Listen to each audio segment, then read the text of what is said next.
शिवोऽहं शिवोऽहं शिवोऽहम्।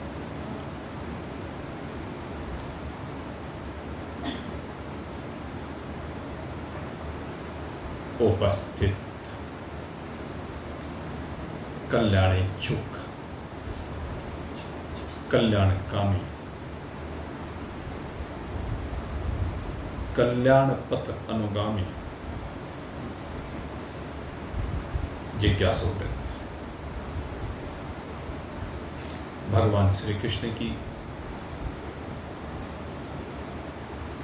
अलौकिक कृपा, जिसके द्वारा उनके मुखारविंद से सर्वित इस ज्ञान गंगा का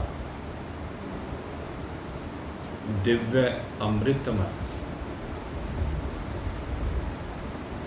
मोक्ष प्रदाता, आनंद रस प्रदाता ये ब्रह्म ज्ञान हमें श्रवण करने को मिल रहा है। निश्चय ही भगवान का धन्यवाद करने के लिए हमारे पास शब्द नहीं है।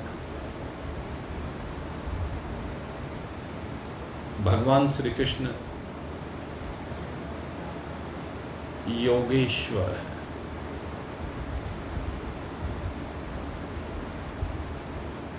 योगेश्वर माने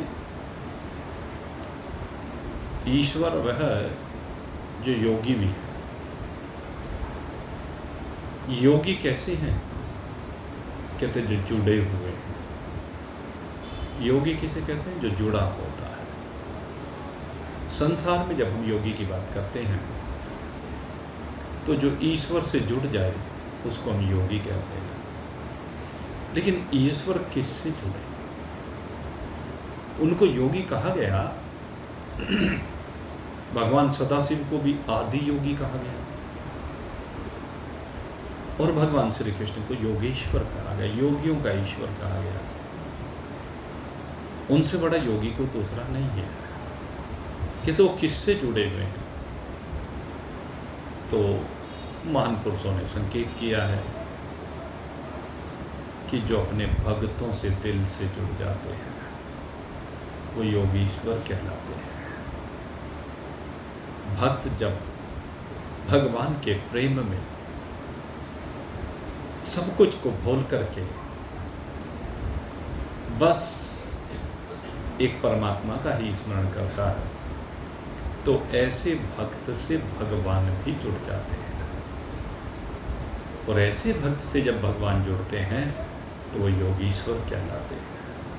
भगवान का भक्त से जुड़ना है और भक्त का भगवान से जुड़ना है, यही दोनों का एक दूसरे से जुड़ना योग कहलाता है। और ये गीता जी योग का श्रेष्ठतम ग्रंथ है, क्योंकि 18 प्रकार के योग भगवान श्री कृष्ण ने इस गीता जी में हमें प्रदान किए हैं। इन 18 प्रकार के योग में भगवान ने जीवन की इस यात्रा की प्रत्येक परिस्थिति के ऊपर प्रकाश डाला है। इसमें विषाद भी है, क्योंकि आरंभ तो विषाद से ही होता है। जीव का परमात्मा की ओर जो यात्रा का आरंभ होता है वो विषाद से ही होता है। जब ये जीव विषाद से ग्रस्त होता है, जब जीवन की विपरीत परिस्थितियां इसको रुलाने लगती हैं, इसका हृदय संतप्त होने लगता है, ये संसार से परेशान होने लगता है, परिवार से परेशान होने लगता है, धन को लेकर परेशान होता है, मान सम्मान पद प्रतिष्ठा को लेकर परेशान होने लगता है, तो कहते हैं उस समय जब इसे जगत में कोई दूसरा सहारा दिखाई नहीं देता, क्योंकि ये संसार के भव सागर में जकड़ जाता है। क्योंकि संसार का जो ग्रह है, भव सागर में विराजमान जो ग्रह है, वो इसका पग पकड़ लेता है। वो इसको छोड़ के नहीं देता। और जब बचने का, छूटने का कोई रास्ता नजर नहीं आता है, तब ये भगवान को पुकारता है। और जब ये भगवान को पुकारता है, तब एक भगवान ही इसके सहायक बन करके आते हैं।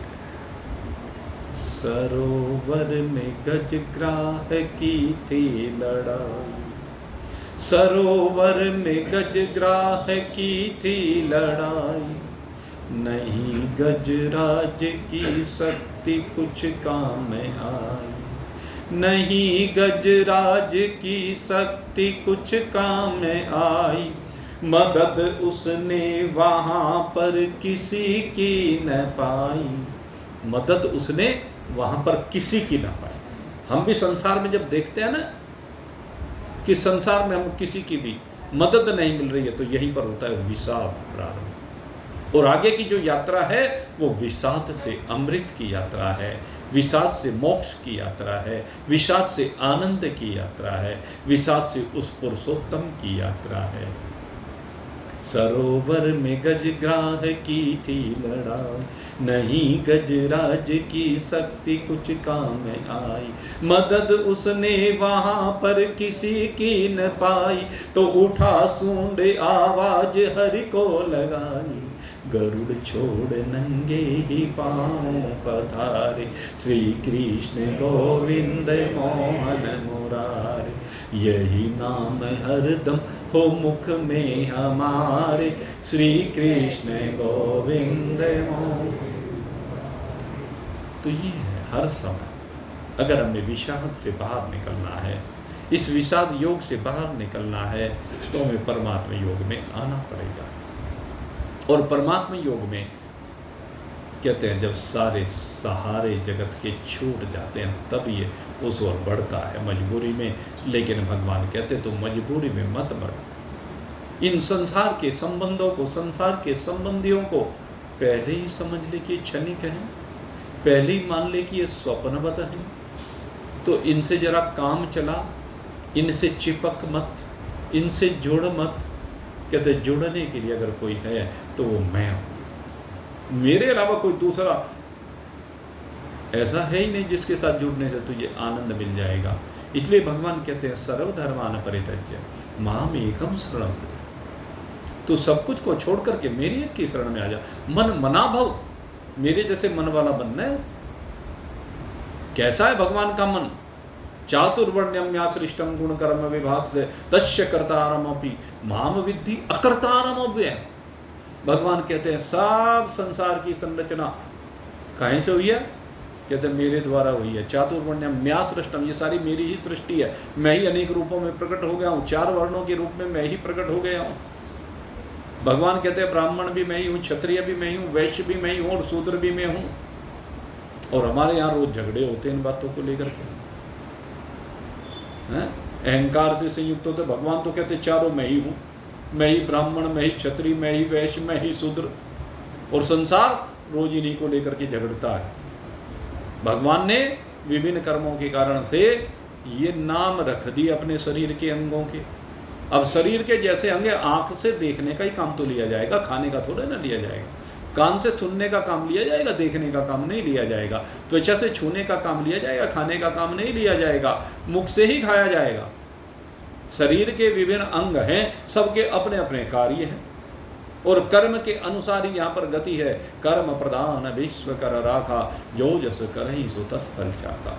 मेरे मित्रों, कर्म के अनुसार गति है। हमारे यहाँ ब्राह्मण को सर्वश्रेष्ठ क्यों कहा गया? क्योंकि ब्रह्म ज्ञान प्रदाता है। जो ब्राह्मण ज्ञान का प्रदाता है उसी को ब्रह्म ज्ञानी कहा गया, वही पूजनीय कहा गया है। ब्रह्म जानासि इति ब्राह्मण, ब्रह्म को जानने वाला ही ब्राह्मण कहलाता है। जो ब्रह्म तत्व को जानता है, जो ब्रह्म तत्व को समझता है, जो ब्रह्म तत्व को समझा सकता है शिष्यों को, सह ब्राह्मण। और जो कहते हैं जो क्षेत्र की रक्षा करता है, क्षेत्र माने जो अपने राष्ट्र की धरती की रक्षा करता है, वो क्षत्रिय है। उसकी बाहों में बल होता है, वो अस्त्र शस्त्र विद्या में निपुण होता है, उनकी सारी विद्या को, मंत्र विद्या को, तंत्र विद्या को, उन सबको जानता है, किस प्रकार से किस अस्त्र शस्त्र का संधान किया जाता है। आह्वान होता है, संधान होता है और फिर उसको निशाने पर छोड़ दिया जाता है। अप्रमत्तेन वेद्धव्यम, प्रमाद से विरहित होकर के छोड़ा जाता है। वहाँ पर आलस्य नहीं होता है, वहाँ पर निद्रा नहीं होती है, 24 घंटे लड़ना होता है। जिस समय एक क्षत्रिय लड़ने के लिए सीमा पर चला जाता है, शत्रु का आक्रमण हो जाता है, तो उस समय नींद का नाम नहीं होता है। उस समय तो बस लड़ना है। समय कितना है इस बात की कोई गिनती नहीं, कितने दिन बीत जाए, महीनों बीत जाए, वहाँ सोने की बात होती नहीं है। युद्ध भूमि में सोने की बात होती नहीं है। ऐसे क्षेत्र की रक्षा करने वाले को क्षत्रिय कहते हैं। उसके बाद कहते हैं कि संसार में एक पदार्थ कहीं होता है, दूसरा पदार्थ कहीं होता है, तीसरा कहीं होता है। सब चीज़ें एक जगह पर तो होती नहीं है, अलग अलग जगह पर होती हैं। तो कहते हैं उन वस्तुओं को लेन देन का जो काम करे, उन वस्तुओं को एक स्थान से दूसरे स्थान पर पहुंचा करके सबके लिए सुलभ कराने का जो कार्य करता है, जो सारे जगत के पालन का कार्य करता है, उसको वैश्य कहते हैं। तो जो पालन करने का काम करे, भगवान विष्णु का काम है ये पालन करने का। जो भगवान विष्णु के कार्य में सहयोग करता है उसको वैश्य कहते हैं। और कहते हैं जो सेवा के द्वारा सारे जगत को तृप्त करे, सारे जगत की सेवा करे। और सेवा अनेकानेक रूप में है। जैसे शरीर को ढकने के लिए वस्त्र की आवश्यकता होती है, जो वस्त्र को बनाने का काम करे हैं। वस्त्र पहले तो गाँव में बना करते थे, जुलाहे हुआ करते थे भाई, वो वस्त्र तैयार कर दिया करते थे, वही पहने जाते थे। खड्डी लगा करती थी, उन खड्डियों पर बनाया जाता था। उन्हें खूब देखा। आज भी खड्डियाँ हैं, उनके रूप बदल गए हैं। खड्डियों का सूक्ष्म रूप अब सूक्ष्म भी कहिए और वृत्त भी कहिए। सूक्ष्म किस रूप में? पहले मोटा धागा होता था, अब बारीक धागा होता है। पहले वो भाई 16 गज थान बनाते थे, अब लंप के लंप बनाते हैं। तो वस्त्र की जो सेवा करता है वो सेवा करने वाला है, भले वो मिल का मालिक हो या खड्डी लगाने वाला हो, वो सब क्या कहलाएंगे? सेवक कहलाएंगे। जो आपके तन को ढकने का काम करे वो सेवक है। वो शूद्र क्षुद्र नहीं है। मैंने पहले भी बताया था, वो क्षुद्र नहीं है, वो त्याज्य नहीं है। जो आभूषण बना करके आपके सौंदर्य को निखारता है, आपके दिव्यता को बढ़ाता है, वो सेवा का दिव्य कार्य कर रहा है। जो आपके घर में बर्तनों को बना करके भेजता है, वो सेवा का कार्य कर रहा है। ऐसे ही न जाने कितने सेवा के कार्य। तो कोई छोटा और बड़ा नहीं है। छोटा और बड़ा तो ये खोपड़ी के अंदर बैठा हुआ अहंकार है। ये जो अहंकार बैठ जाता है ना खोपड़ी के अंदर, बड़प्पन का, ईगो का, इसी को तो ईगो कहते हैं। यही तो है ईगो व्यक्ति की, मैं बड़ा हूं और दूसरा तुच्छ है, छोटा है। संसार में कोई छोटा नहीं बना भगवान में। व्यक्ति छोटा और बड़ा केवल अपने कर्मों से बनता है। आवश्यकता इन कर्मों में सुधार की है। भगवान कहते हैं कि तू अपने कर्मों में सुधार कर। असली बात है, भगवान तो कहते सब मेरे ही तो हैं, सबके रूप में मैं ही तो हूँ। तो भगवान सबको समान रूप से मानते हैं और भगवान कभी छोटापन या बड़ापन करते ही नहीं है। भगवान ने किया क्या? अगर छोटापन और बड़ापन होता तो भगवान भीलों के लाए हुए भोजन को नहीं करते। 14 वर्ष वनवास में रहे और भगवान ने भीलों के हाथ का बना हुआ खाना खाया है। भीली कंदमूल फल लेकर के आते थे, उनको ग्रहण करते थे। भिलनी के बेर तो सबसे ज़्यादा प्रसिद्ध हैं। भिलनी के झूठे बेर खा दिए। भगवान ने निषाद राज गुहू का स्वागत स्वीकार किया है। निषाद राज भी तो लेकर आया भगवान के लिए भोजन। निषाद ने कितनी सेवा की है कि भगवान उस निषाद को अपने विमान में साथ में बैठा कर लाते हैं जब वापस आते हैं। आप चिंतन करें, भगवान ने किसी को छोटा और बड़ा नहीं बनाया। छोटा और बड़ा जो भी बनता है अपने गुणों से बनता है, अपने कर्म से बनता है। अगर हम तुच्छ कर्म करेंगे, नीचे कर्म करेंगे, घटिया कार्य करेंगे, शराब पिएंगे, मांस खाएंगे, बीड़ी सिगरेट शराब, ये जो त्याज्य वस्तुएं हैं इनका सेवन करेंगे, नशीली वस्तुओं का सेवन करेंगे तो नीचे हैं भाई, सीधी सी बात है। लेकिन कर्म जिसके श्रेष्ठ हैं, मोची का काम करने वाला रैदास संत शिरोमणि कहलाता है। हमने सबने उसका सम्मान किया है। हमको रामायण जैसा दिव्य ग्रंथ देने वाले वाल्मीकि जी को हमने ब्रह्म कहा है। उल्टा नाम जपत जग जाना, वाल्मीकि भय ब्रह्म समाना। चिंतन कीजिए, हमने उनको ब्रह्म माना है। सूत जी को देख लीजिए, भगवान वेद व्यास जी के शिष्य हैं सूत जी। सूत कौन होता है? सूत जो है वो वर्ण संकर संतान होती है। मैं आपको बताऊं, हम जो सूत कहते हैं ना, और सूत त्याज्य माना गया है। पहले इस तरह का प्रचलन चला, जैसे सूत पुत्र कर्ण, उनका काम क्या हुआ करता था? सारथी की भूमिका निभाया करते थे, रथ को चलाया करते थे, रथ चलाने का काम करते थे सूत। लेकिन भगवान वेद व्यास जी की कृपा से उन सूत जी को जब भगवान वेद व्यास जी ने पुराणों का ज्ञान दिया, क्योंकि उसके अंदर योग्यता थी, प्रतिभा थी, तो सूत भी सम्मानित हो गए। 18 पुराणों की कथा उनसे सुनी गई है। वो महान दिव्य महान पुरुष हुए हैं। सोनक आदि ऋषियों ने सम्मान दिया है। सोनक आदि ऋषि कोई सामान्य ऋषि नहीं है। आपको बता दें, भृगुवंशी हैं, भगवान परशुराम के वंशज हैं सोनक जी। आपको सुनकर के ये भी आश्चर्य होगा, ये भृगु के वंश में उत्पन्न हो गए, बड़े दिव्य ऋषि हैं। लेकिन उन्होंने सूत जी से 18 पुराणों की कथा का श्रवण किया श्री नैमिषारण्य में। तो भगवान कहते हैं, मैंने किसी को भी छोटा और बड़ा नहीं बनाया है। छोटा और बड़ा व्यक्ति अपने कर्मों से बनता है, अपने आप से बनता है। आप चाहे अपने आप को कितना भी ऊपर उठा सकते हैं, आप चाहें तो अपने आप को कितने भी नीचे ला सकते हैं। वाल्मीकि जी ने मेहनत की, भगवान की शरण में गए। अरे भगवान का नाम तो ऐसी चीज है जो सबको पवित्र कर देता है, इसलिए भगवान का नाम हमें सदा लेना चाहिए। और मैं एक कथा सुन रहा था, उस कथा में किसी ने पूछा कि भाई पवित्र कैसे होते हैं शंकर भगवान से? कहने लगे, पवित्र होने का एक ही तरीका है, कहना भगवान के सहस्त्र नाम का जाप करो। कहते विष्णु सहस्त्र नाम का जाप करो। अगर विष्णु सहस्त्र नाम का जाप करोगे तो सब पवित्र हो जाते हैं, सारी अशुद्धियां दूर हो जाती है। और नारद जी ने पूछा कि मैं अपने जो मैंने ये पाप कर्म किया है, आपको साप दिया है प्रभु, मैंने आपको अनर्गल नहीं जाने क्या क्या कह दिया, भगवान को ही कह दिया नारद जी ने। कहने लगे मैं अब कैसे किसी को मुंह दिखाऊंगा, मैं कैसे पवित्र होऊंगा? कहने जाओ भगवान शंकर के 100 नामों का जाप करो। भगवान विष्णु कहते हैं शंकर भगवान के नाम का जाप करो, शंकर भगवान कहते हैं विष्णु भगवान के नाम का जाप करो। और मैं तो भाई ये कहता हूँ, आप दोनों में से किसी का भी जाप कर लो, हमारे लिए तो दोनों एक ही हैं। ऐसे हर हैं, ऐसे हरि हैं। हर का द्वार कहो या हरि का द्वार कहो, ये सिर्फ हमारे मन का वहम है कि दोनों में अंतर है।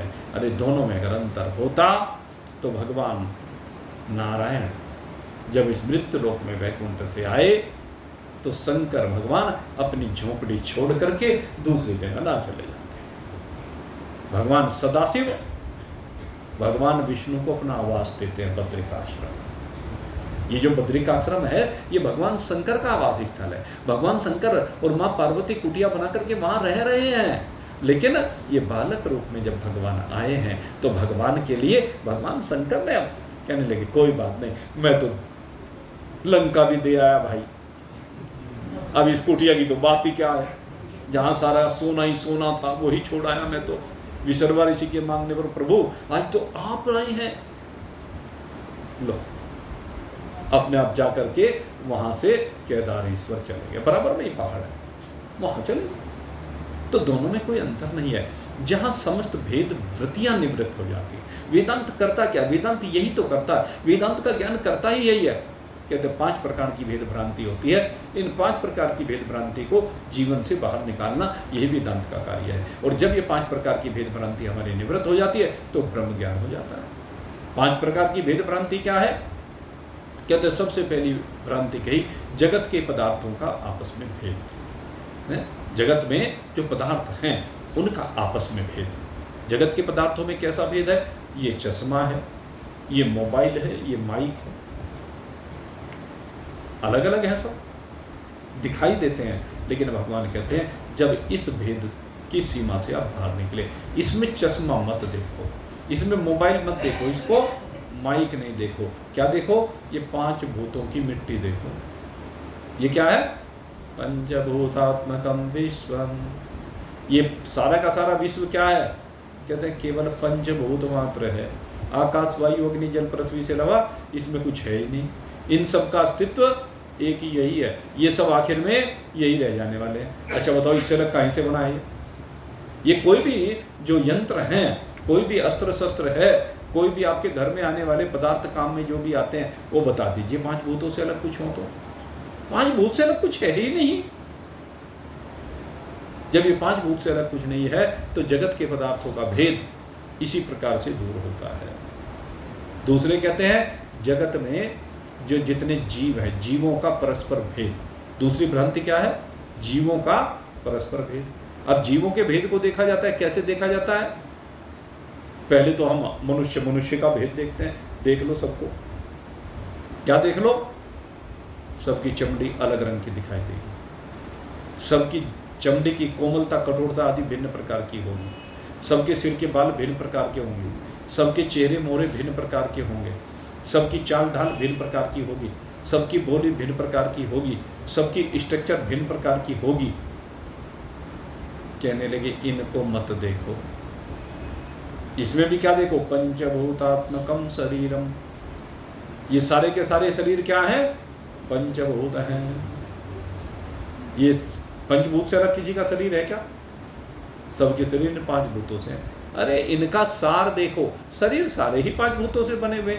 और फिर चाहे मनुष्य की क्या बात करो, पशु पक्षी कीट पतंग जलचर नभचर छलचर, जितने भी प्रकार के प्राणी हैं, गाय है, भैंस है, कुत्ता है, गधा है, घोड़ा है, चींटी है, मच्छर है, भेल है, आकाश में उड़ने वाले पक्षी हैं, दुनिया भर के। आप अगर यदि चिंतन करके देखें, अब शरीरों की वास्तविकता तो भाई सबकी एक ही है। आगे भिन्नता कहाँ है? कहने के अंतःकरण की भिन्नता दिखाई दे सकती है। अंतःकरण क्या है? ये तो वृत्तियों का प्रवाह है, निरंतर वृत्तियां प्रवाहित हो रही हैं। अब सागर में आप देखिए, सागर में कितना लंबा चौड़ा सागर है, कितनी लहरें हैं। एक लहर उठती और वो उस लहर से न जाने कितनी लहरें बनती चली जाती हैं, किनारे पर आकर के निवृत्त होती। ऐसे ही एक एक शरीर के अंदर अनेकानेक प्रकार की वृत्तियां निकलती रहती हैं, लुप्त होती रहती है, निकलती रहती है, लुप्त होती रहती है। ऐसे सबके शरीरों के अंदर तो ये सारे संसार में वृत्तियों का सागर ही तो है। सारा संसार अगर यदि हम देखें अंतःकरण के दृष्टिकोण से तो वृत्तियों का सागर मात्र है। और सारे सागर की लहरें, सारे सागर में जितनी भी तरंगें उठ रही हैं वो जल से भिन्न है क्या? ठीक इसी प्रकार से मेरे मित्रों, शरीर सारे के सारों एक जैसे हैं, किसी में कोई भिन्नता नहीं है। बस अंतर कैसे दिखाई देता है? कहने लगे किसी में 10 किलो मिट्टी डाल दी, 10 किलो पानी डाल दिया, उसमें फिर अग्नि डाल दी, फिर वायु डाल दी। अब इनको किलो में मैं कैसे व्यक्त करूं भाई, अग्नि को और वायु को, आकाश को? अब इनको किलो में तो नहीं कह सकते, लेकिन समझ लीजिए जो भी इनकी यूनिट होती हो, जिसमें भी इनका मापन होता हो। जैसे अग्नि है उसमें टेम्परेचर कह देते हैं, कैलोरी होती है उसकी मात्रा, उष्मा। गुरुजी के याद आ गई साइंस, फिजिक्स में पढ़ाया करते थे कि जो हीट होती है उसकी जो मापन की इकाई होती है वो कैलोरी होती है, इतनी कैलोरी। तो कैलोरी कह लीजिए, टेम्परेचर जितने डिग्री सेल्सियस कहें आप, ऐसे ही वायु का है भाई, सबकी मापन की अपनी अपनी इकाइयाँ हैं। वायु कितने वेग के साथ है उसकी वेलोसिटी देखी जाती है, या स्पीड जो भी कहे भाई, मेरे को तो पता नहीं ज़्यादा है। और फिर आकाश को कैसे मापे भाई? अब बताइए आकाश को कैसे मापे? अरे बोलिए मत, डॉक्टर साहब आपको तो याद होना चाहिए। देखो आकाश की माप अरे साउंड क्या है? साउंड ही तो है आकाश। आकाश माने शब्द।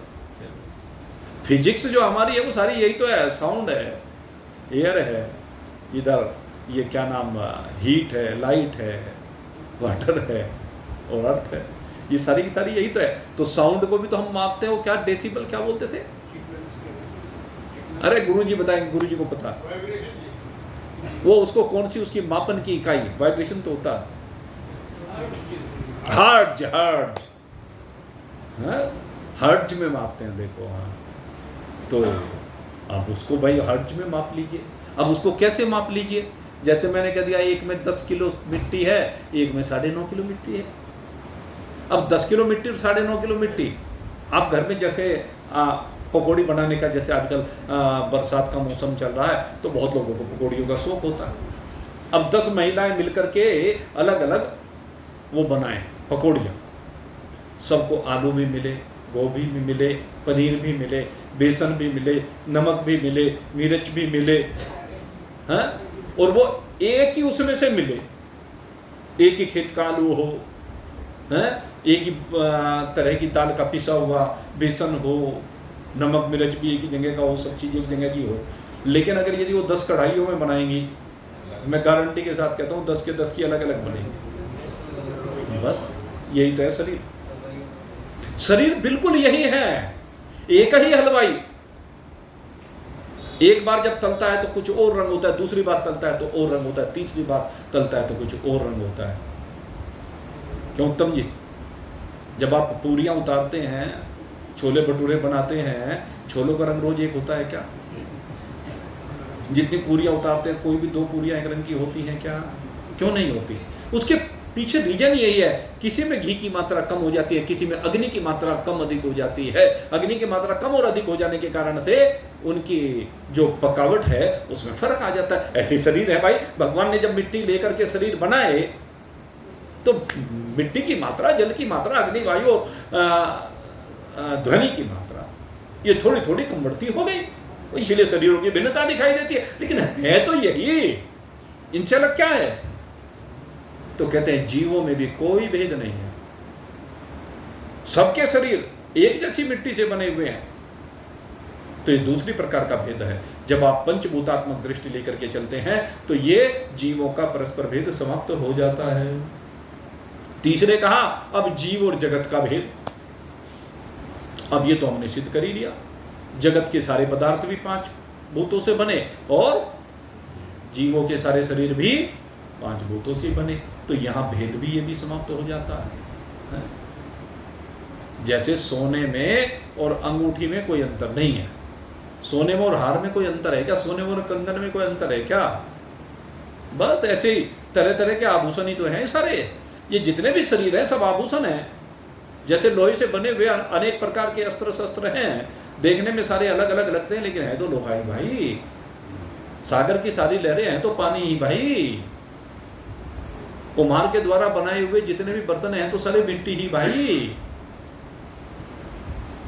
एक दर्जी के द्वारा बनाए गए जितने भी वस्त्र हैं तो सारे सूत ही भाई, उससे अलग तो कुछ है नहीं। तो इस प्रकार से जगत और जीवों का भेद समाप्त हो जाता है। इसके बाद 2 भेद और आते हैं, कहते जगत और जगत ईश्वर का भेद, और दूसरे जीव और ईश्वर का भेद। 2 भेद ही हैं। कहते अब इन दोनों भेदों को कैसे दूर करें? अब ईश्वर के साथ जगत के पदार्थों का भेद और ईश्वर के लिए इन दोनों की एकता कैसे करें? और जीव और ईश्वर की एकता ये कैसे करें? कहले दोनों के भेद को कैसे मिटाएं? तो इसके लिए हमें वेदांत की शरण में जाना होता है। इसके लिए हमें सृष्टि चक्र को समझना होता है। ये जो सृष्टि का चक्र है, आपके ध्यान हो, ये जो अध्याय का प्रारंभ किया, इस अध्याय के प्रारंभ में क्या आया?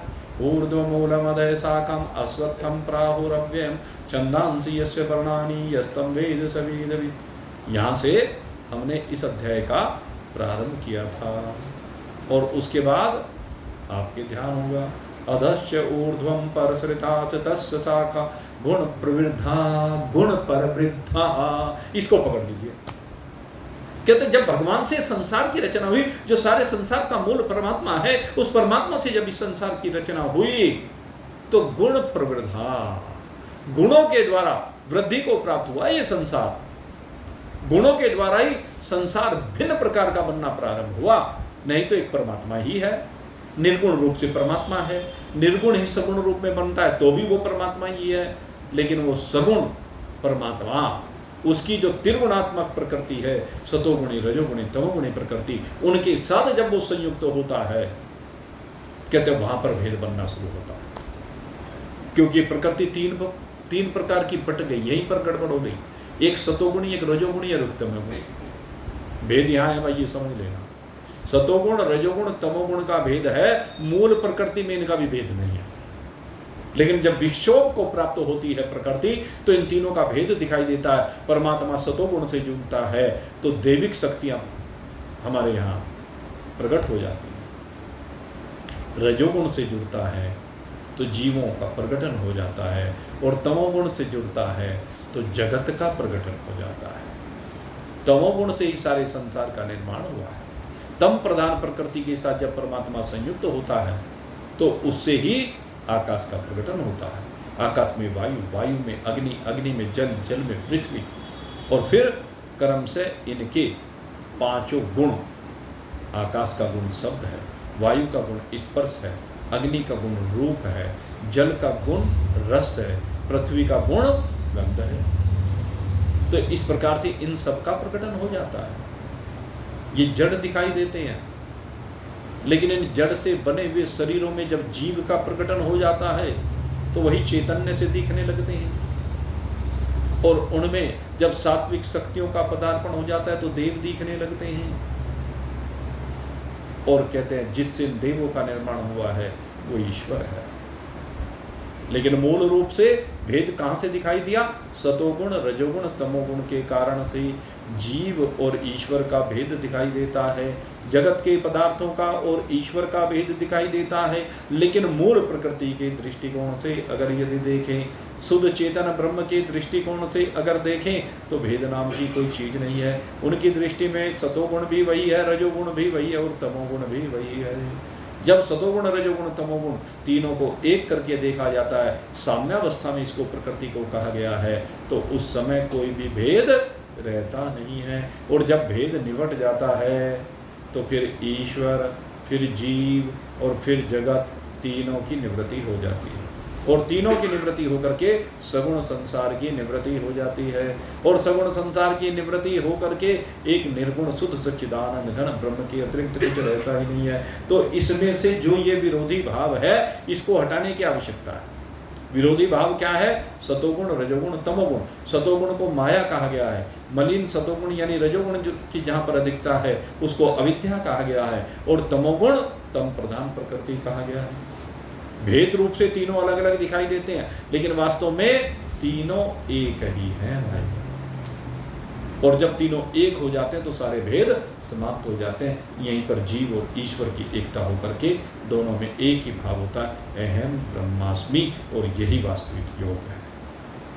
जिस योग की हम चर्चा कर रहे थे, भगवान श्री कृष्ण योगीश्वर है, वो इसी योग की चर्चा करते हैं कि हमें जब भक्त भगवान से जुड़ता है और भगवान भक्त से जुड़ता है तो दोनों जुड़ करके योगी बन जाते हैं, योगीश्वर बन जाते हैं। और उसके बाद दोनों का एक ही भाव होता है, अहम ब्रह्मास्मि, अहम ब्रह्मास्मि, अहम ब्रह्मास्मि। अहम ब्रह्मास्मि केवल मंत्र नहीं है, अहम ब्रह्मास्मि ये समझ है। अहम ब्रह्मास्मि वो पराकाष्ठा है जहाँ पर समस्त भेद समाप्त हो जाते हैं। अरे मेरे मित्रों, कब तक भेदों में रहोगे? क्या को इन भेदों को? नहीं तो जन्म जन्मांतर कल्प कल्पांतर से यात्रा चल रही है भाई। कब से न जाने कितने भव में आप गिर चुके हैं, भव सागरों में आप हिचकोले खा चुके हैं, बार बार ऊपर नीचे हो चुके हैं, बार बार दुख पर दुख उठा चुके हैं, और बार बार भगवान से प्रार्थना करते हो, भगवान बस इस बार बचा ले, इस बार बचा ले। भाई इस बार बचा लिया आपने, भगवान ने आपको इस बार बचा लिया है, क्योंकि आपको वो सत्संग सुनने को मिल रहा है जिसमें फिर भव की बात रहती नहीं है। उसमें तो भव से पार होने की बात होती है। अपार संसार समुद्र मध्य समाजते में किम शरणम अस्ति। गुरु कृपालु कृपावदेत। अपार संसार समुद्र में डूबता हुआ जीव गुरु की शरण को प्राप्त होता है, प्रार्थना करता है, प्रभु मेरे वास्तविक स्वरूप को बताइए, मुझे समझाइए, मेरी वास्तविकता क्या है, मैं कौन हूं, मेरा यहाँ आने का प्रयोजन क्या है, और मुझे अपनी मंजिल कैसे मिलेगी। इस अपार संसार समुद्र में मैं डूबा जा रहा हूं, मुझे इससे पार उतरना है, मुझे तैरना है, तैर करके पार करना है इसको।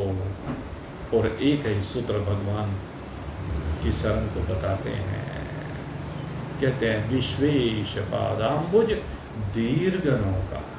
कहने लगे अगर ये तो इससे पार होना चाहता है तो विश्वेश, जिससे सारे विश्व का प्रकटन हुआ है, उस परमात्मा की विश्वेश पादाम्बुज, उसके चरण कमलों का सहारा ले, उसके चरण कमलों में अपने चित्त को लगा दे, उसके साथ अपने तार को जोड़ दे, उसके साथ जुड़ जा और सबसे छूट जा।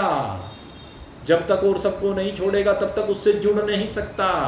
विश्वेश पादाम्बुज दीर्घ नौका, विश्वेश के पादाम्बुज ही दीर्घ नौका है। तो इस दीर्घ नौका में जिसको सवार होना है उसको पहले छोड़ना पड़ेगा। क्या छोड़ना पड़ेगा? कहने लगे संसार से आसक्ति को छोड़ना पड़ेगा। इसी की चर्चा यहाँ कल हम छोड़ करके बीच में विश्राम पर गए थे। तो अब भगवान कह रहे हैं कि छोड़ना क्या है, वैराग्य। वैराग्य की बात चल रही थी कल। वैराग्य क्या है? तो वैराग्य के साथ बताया। अब कुछ बातें हैं, कुछ पॉइंट्स हैं जो यहाँ पर अब समझाने के लिए हमारे सामने रखे गए हैं संतों ने, ग्रंथों ने, भगवंत ने। क्योंकि तीन ही होते हैं भाई, संत होते हैं, ग्रंथ होते हैं और भगवंत होते हैं। वैसे होते तो भगवंत ही हैं। भगवंत से ही संतों का प्रकटन होता है, ग्रंथों का प्रकटन होता है। संत ही भगवंत की वाणी को ग्रंथ के रूप में हमारे सन्मुख रख देते हैं। और है क्या, ये भगवान वेद व्यास जी ने भगवान श्री कृष्ण की वाणी तो हमारे सामने रखी है, यही तो है। तो भगवंत की वाणी ग्रंथ है जो संत हमें बताते हैं। कहते हैं कि भाई वैराग्य के अंतर्गत सबसे पहले क्या करना है? कहने लगे अपना मान सम्मान, प्रतिष्ठा, पूजा। कहते हैं इनकी सीमा से बाहर निकलो, किसी से भी मान सम्मान की चाहत मत रखो। अरे बस सारा खेल तो सम्मान का ही है। आदमी चाहे कुछ भी हो जाए, भाई सम्मान को ठेस नहीं पहुंचनी चाहिए। अरे काहे के सम्मान कराता फिरता है तू? किसका सम्मान है? विचार करके देख। जिसका सम्मान है वो तो नश्वर है, वो तो विनाशी है, है? वो सब चीज नष्ट हो जाने वाली नश्वर है, अशाश्वत है। इस शरीर का ही तो सम्मान हो रहा है। अगर शरीर के सम्मान की तू बात करता है तो शरीर कितने दिन रहने वाला है? कितनी देर इसका सम्मान कोई करेगा? काहे के लिए? इसलिए इस सम्मान की चाहत मत रख। वो अलग बात है कि महान पुरुषों के सम्मान शिष्य अपने अपने दृष्टिकोण से करते हैं, या शुभ कार्य करने वालों का समाज सम्मान करता है, वो अलग बात है। लेकिन अपने अंदर सम्मान की चाहत की भावना जीरो, ये जीरो हो जानी चाहिए। क्योंकि ये ब्रह्म ज्ञान आपको कोई जरा सी भी गुंजाइश नहीं छोड़ता। 99.99% की बात की यहाँ पर नहीं की जाती है, 100% की बात है। क्योंकि पूर्णता में जाना है तो अगर 0.001% की भी कमी रहेगी तो कमी है, और कमी के साथ जन्म है। इसलिए कहते हैं अपने आप में पूज्य भाव का पूर्ण अभाव। अपनी पूजा करवाने का भाव नहीं होना चाहिए कभी, अपने को सम्मान दिलवाने का भाव होना ही नहीं चाहिए कभी भी। दूसरे को सम्मान देना एक अलग चीज है, लेकिन अपने लिए सम्मान मांगना, कहते हैं तुझे नीचे की ओर लेकर जा रहा है। काहे का सम्मान? कैसा सम्मान? किसका सम्मान? क्यों सम्मान? अरे अगर यदि सम्मान है तो केवल एक परमात्मा का है, जो भी सम्मान हो रहा है वो सब में बैठे हुए परमात्मा का सम्मान शरीर का भी अगर कोई कर रहा है तो क्यों कर रहा है? कहने लगे वो परमात्मा प्रदत्त अगर यदि कोई कार्य करता है तो तब उसका सम्मान होता है। परमात्मा के कहे अनुसार अगर यदि कोई कार्य करता है तो उसका सम्मान होता है। मन मना भवै मद भक्ता मद्याजी माम नमस्कुरु। कहते हैं जो मेरे जैसे वाले मन वाला होकर के सारे संसार की सेवा में लग जाता है, जो इस शरीर को मेरे भक्तों की सेवा में लगा देता है, तो क्या है कि लोग मेरे से जुड़ जाता है। उसका अगर सम्मान हो रहा तो मेरा सम्मान है। वो सम्मान केवल भगवान का, नाम तो किसी का, वो काम तो किसी का और नाम हमारा। काम किसका है? परमात्मा का है। नहीं तो आपने देखा भाई एक से एक बुद्धिमान पड़े, एक से एक बुद्धिमान है, एक से एक धनवान है, लेकिन सम्मान नहीं मिलता। किसको मिलता है? कहते जिसके ऊपर राम जी की कृपा हो जाती है। राम जी की कृपा से ही सब कुछ होता है। और फिर जो सम्मान के अधीन हो जाता है वो फिर नीचे चला जाता है। और जो कहता है नहीं नहीं नहीं मुझे सम्मान नहीं, ये सम्मान मेरे राम जी का है। करते हो तुम कन्हैया मेरा नाम हो रहा है, मेरा आपकी कृपा से सब काम हो रहा है।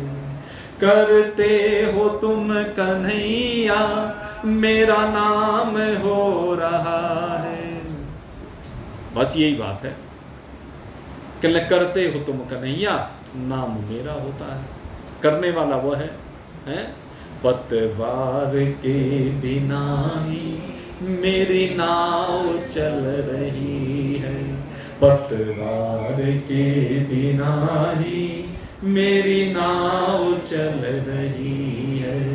हैरान है जमाना मंजिल भी मिल रही है, हैरान है जमाना मंजिल भी मिल रही है।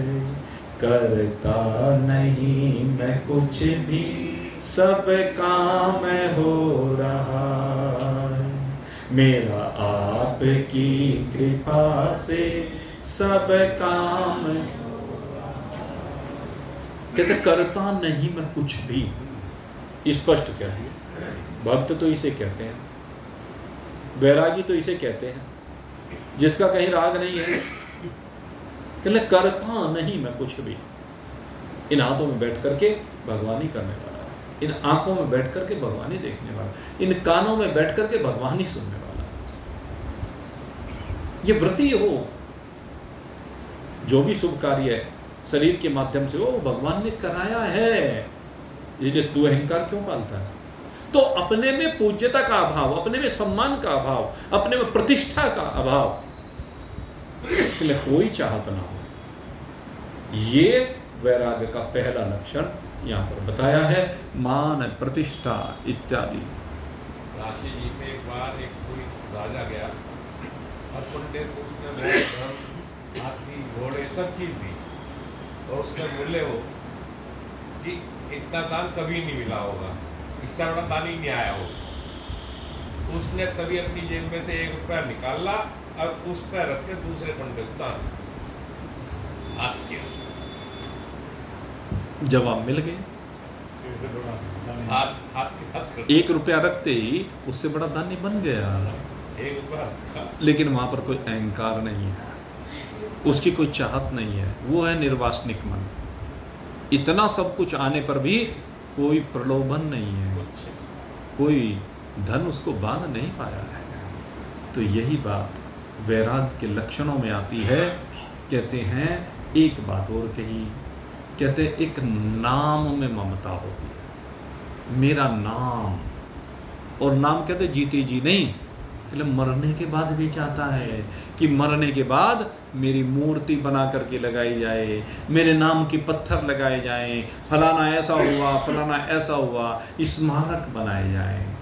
तो ये भी सूक्ष्म कामना जिसके मन में रह जाती है, वहाँ वैराग्य टिकता नहीं है, वो भी अपूर्ण रह जाता है। यहाँ दृढ़ वैराग्य की बात कर रहे हैं। दृढ़ वैराग्य में ये सब चीजें अंतःकरण से निकालनी पड़ेंगी। साधक के मन में कहीं भी कोई सूक्ष्म कामना नहीं होनी चाहिए। एक बात और है, अगर यदि किसी दूसरे साधक की प्रशंसा हो रही है, साधक की दूसरे की प्रशंसा हो, तो अपने सामने वो प्रशंसा बर्दाश्त नहीं होती। क्या चाहता है? कहने लगे मेरी प्रशंसा हो।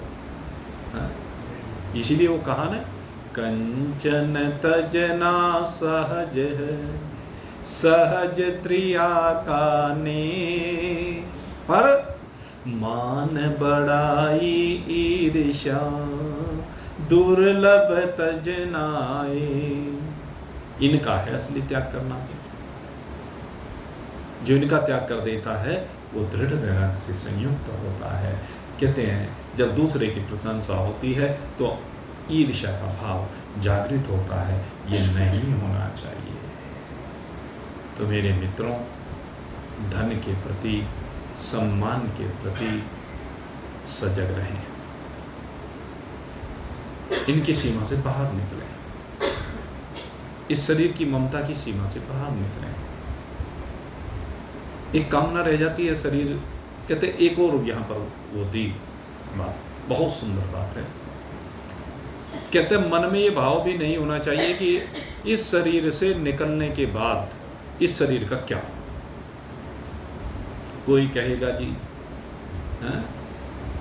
मुसलमान साड़नते डरते, हिंदू डरते गो, अरे गला न जाए साड़ा न जाए, ऐसा है कोई ओ, तेरी बुक्कल बिच है चोर चोर, तेरी बुक्कल बिच है चोर। हिंदू तो ये कहता है मुझे जलाना गाड़ना मत, मुसलमान कहता है मुझे दबाना जलाना ना। कहने लगे ये भाव भी नहीं होना, ये भाव ही नहीं होना चाहिए कि मेरी अस्थियों को गंगा जी में सला देना भाई, कहना ठंडक मिल जाएगी, मुक्ति मिल जाएगी। कहले ये भी कामनाएं हैं। कहते निर्वासनिक मन उसको कहा जाता है जहां इस प्रकार की भी कामनाएं न हो। ये कर्मकांड जो शुभ कर्मकांड कहे गए हैं, कोई करे तो ठीक, ना करे तो ठीक। क्यों? क्योंकि जो ब्रह्म ज्ञानी होता है उस शरीर के रहते रहते ही मुक्त हो जाता है। उसकी आगे कोई वासना है ही नहीं, उसका आगे कोई जन्म है ही नहीं, उसे आगे कहीं जाना है ही नहीं। वो तो सार्वभौम सत्ता है। वासुदेव है सर्वमिति स महात्मा सुदुर्लभ है। ऐसा महात्मा दुर्लभ होता है जिसको चराचर जगत में एक परमात्मा के अतिरिक्त और कुछ भी दिखाई नहीं देता है, और जिसको केवल परमात्मा दिखाई देता है तो वही सच्चा योगी है। यही बात भगवान हमें समझाने का प्रयास गीता जी में कर रहे हैं। अब जो समझ जाए सो योगीश्वर, और ना समझे तो फिर तो जीव है ही भाई। और जीव को तो बारंबार जन्मना है और बारंबार मरना है। तो जन्म मरण से अगर बाहर निकलना है तो इस जीव पने की सीमा से बाहर निकल करके अपने शुद्ध सच्चिदानंद घन स्वरूप में आकर के आप विराजमान हो। इन्हीं शुभ भावों के साथ आज के सत्संग को अब यहीं पर विश्राम दे रहे हैं। बोलिए सच्चिदानंद भगवान की जय।